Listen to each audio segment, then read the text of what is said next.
নমস্কার সবাইকে। আজকে চলে এলাম দুপুরে একটা নতুন মেনু বাগদা চিংড়ির মালাইকারি নিয়ে।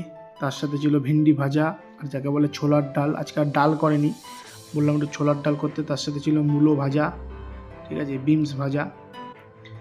তো প্রথমে ওর জন্য আজকে ছোলার ডাল দিয়ে প্রথমে ছোট ছোট আলু দিয়ে মেখে নিলাম ভাতটাকে।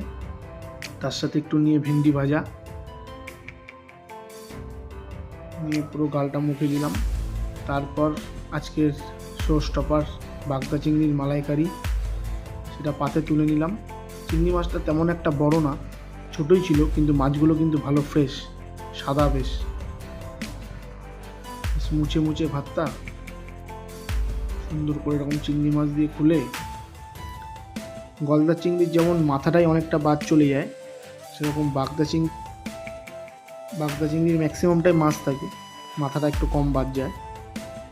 তো পুরোটা এরকম নিয়ে চিংড়ি মাছ একটা গোটা নিয়ে ভাতের সাথে বেশ খেতে দারুণ লাগে।